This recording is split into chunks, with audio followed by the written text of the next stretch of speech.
becoming the first recipient of the flag, promising to once again support the event. Gamcel, according to the company's general manager, has in the past supported and will continue to associate with such events aimed at empowering Gambian youths. And I want to give you the promise on behalf of the managing director and the entire management team that the relationship will continue forever. As long as youth development and sports is concerned, we are here, knock at our door anytime, anywhere. We'll have our support. Thank you. 24 hours later, the flag left Gamcel head office along the Mamadi Manjang Highway for the capital city Banjul, where the flag was handed to Social Security and Housing Finance Corporation, another key partner of the Youth Conference. Like Gamcel, Social Security and Housing Finance Corporation also assert their continuous support to the Youth Conference. We will be able and willing to contribute meaningfully so that they will go on and continue. But one thing I want to say is that whatever you're doing, it should be sustainable. This one-off thing doesn't work. You'll get the people all worked up, and then sooner or later, for one reason or another, people are no longer interested. And all the money you've gathered and all the effort you've made will go down the drain. But whatever you're doing should be sustainable. It should be going on. The next stop for the flag will be a nationwide tour, passing through all regions, before finally arriving at Janjambure, where the island settlement is expected to host close to 1,500 youths from all over the country. NACOF is the biggest gathering of the country's youths, and this year's event is anchored on the theme, redirecting and reorienting youth participation towards the productive sectors of the economy. Momodes Jalo, Grts. We'll take our first break. Stay tuned.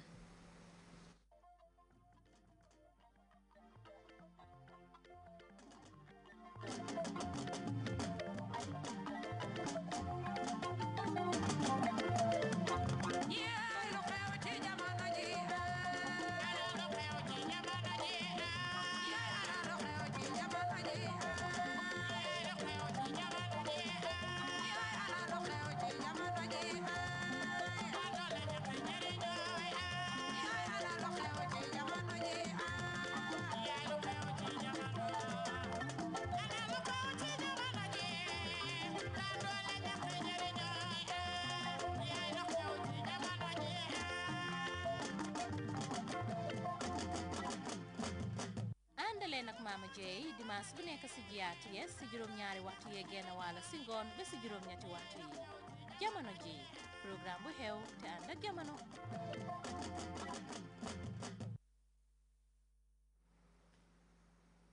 Welcome back. Nigeria's seemingly unending cycle of violence continues with another attack on a church congregation by a suspected suicide car bomber. Reports say at least 7 people died in the carnage. Nigeria has been hard hit by suspected Boko Haram-led attacks against mainly Christian targets. The latest incident in the city of Kaduna marks yet another escalation of tension between Muslims and Christians in the cosmopolitan settlement. We have details in this report. A suicide attacker drove a car bomb into a church in Nigeria's northern city of Kaduna Sunday. St. Peter's Church was full when the bomber forced a passage through the gates. The man coming with jeep, now he coming with speed. When he see that there is roadblock, he cannot penetrate through the gate. He now went back. He put reverse. When he put reverse, he go back. He now come with speed that nobody cannot control him. So when he enter, we now hear bomb blast. At least 7 people were killed in the attack in addition to the bomber. 145 were injured. Veronica was attending Mass when the attack took place. The car came through the wall of the church and exploded at the back of the choir, where most of the victims were seated. A lot of people were injured. I heard some people had died, and I saw them lying on the ground. Authorities in Nigeria suspect an extremist Islamist group called Boko Haram is responsible for the Sunday car bomb attack. Boko Haram claimed responsibility for similar attacks on churches last June. Sunday, young Christians in Kaduna, armed with machetes, carried out reprisals against people they believed to be Muslims. One man was burnt alive and 2 others were killed by the mob. Members of Lebanon's March 14th movement have organized a mass rally in the capital, Beirut. The group is calling for the resignation of Prime Minister Najib Mikati, whom they accused of having links to the Syrian regime. And authorities in Greece have arrested an investigative journalist who has now been charged for breach of privacy. The journalist is accused of releasing names from a list of alleged Greek tax evaders with Swiss bank accounts. We have details of those stories and others in this news roundup. Hundreds of protesters formed a human chain in Beirut Sunday. The protest, organized by the March 14 youth movement, moved on the Prime Minister's office, demanding his resignation because of his suspected links to the Syrian government. There have been a series of anti-government protests since the assassination of the top Lebanese security official, Wissam al-Hassan, earlier this month. Vietnam was hit by its strongest typhoon since the start of the season. Typhoon Sondin made landfall in the north of Vietnam late Sunday. Torrential rains damaged homes and cut electricity north of Hanoi. Strong winds destroyed large swathes of crops. The typhoon has been downgraded to a tropical depression in Vietnam after it killed dozens of people earlier as it swept over the Philippines. In Greece, an investigative journalist was arrested on charges of breach of privacy after publishing names from an alleged list of secret Swiss bank accounts. The names include 2,000 alleged Greek tax evaders. The list was first leaked in 2010 by a British bank employee and passed on to Christine Lagarde, who was French finance minister at the time.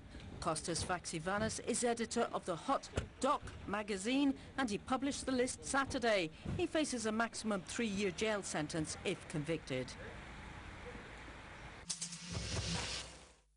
In Argentina, 25 people, including 7 security guards, were hospitalized Sunday after violent brawls at the Monumental football stadium in Buenos Aires. A fight broke out near the end of the Super Clasico match between the Boca Juniors and River Plate club supporters. One 18-year-old man is in a critical condition following a heart attack. The other people involved in the fights are out of danger. The football match ended in a draw 2-0. Hurricane Sandy is bearing down on the east coast of the U.S. with fury and devastation, but for many of Central America's Caribbean islands, it is a moment to count the cost of the storm. Sandy killed more than 60 people as it tore through that region, and most of the deaths occurred in Haiti and in Cuba's second largest city. The situation remains there. CNN's Patrick Opman reports from Santiago. The day we meet Christopher, he turned 3 months old, a happy and lucky baby. Lucky to have survived the hurricane that laid waste to his hometown of Santiago de Cuba. His mother, Unica, tells us Hurricane Sandy took everything from them. The roof started coming off. My house is made of wood, and then a tree fell and collapsed on the front of the house. Unica takes us to see where her home was. When Unica's house came crashing down around her, her neighbors had to come in and pull her out from underneath the rubble and underneath this tree. She says if they hadn't, she and her baby probably wouldn't have survived the storm. But the storm left holes in her roof, and she, her baby, and her mother are now homeless. I don't have the money to fix my home. I am hoping for help from the government. Where am I going to live with my baby? In the street? It is a question you hear all around Santiago, where Sandy's punishing winds stripped government propaganda from buildings, blocked streets with telephone poles, left a 1950s Buick needing a new windshield. The storm here killed at least 9 people and damaged thousands of homes. Nearly everyone is hard hit, 9-year-old Caitlin tells me.